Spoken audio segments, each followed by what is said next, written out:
Now I want to show you how to send a continuity provider note to the patient's primary care doctor when the patient is hospitalized. This is especially important for our residency program when one of our residents admits a patient to the hospital and needs to tell one of the attendings or other residents that their patient has been admitted and they should participate in their care.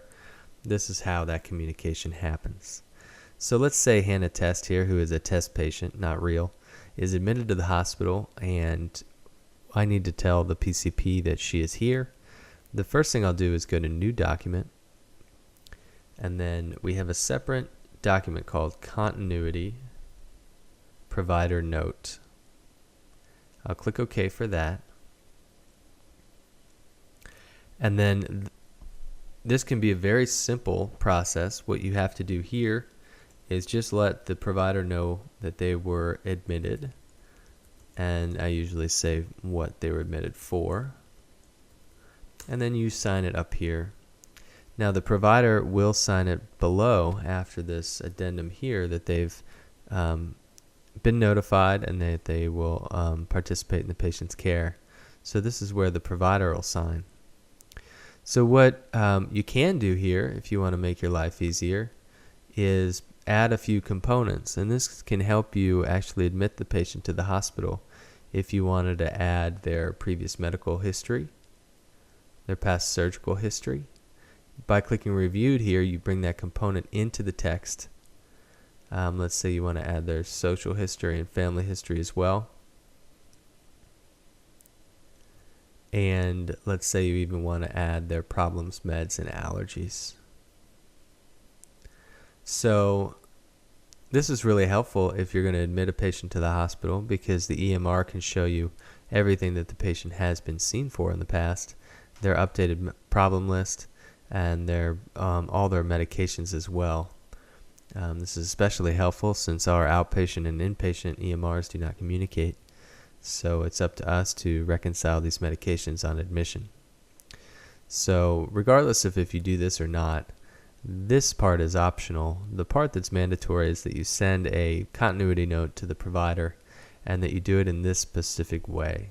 So after you've sent and written this part, you'll hit End, and this is very important.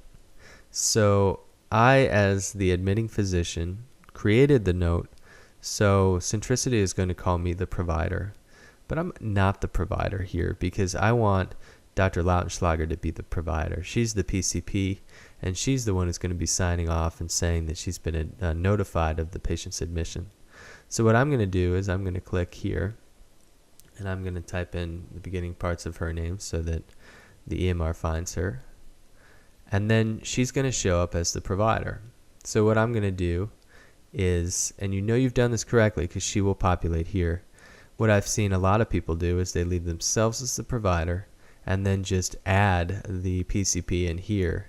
And although that will send the note to them, it will not change the provider in the EMR.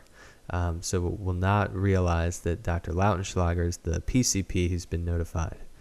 So once you've populated this and that with provider, including the PCP, then you hold it to them. Now what that'll do is send it to Dr. Lautenschlager. She'll actually get in here in a held document. This will show up in her inbox. And what she'll do is open it up. And under here, she'll basically sign here that she's been notified. And then she will go about signing it. So that's basically how you send a continuity note. You don't have to have it that lengthy, but you do at the minimum have to have the reason they were admitted, an opportunity for them to sign that they were notified, and then finally you have to change them as the provider of the note to do this correctly.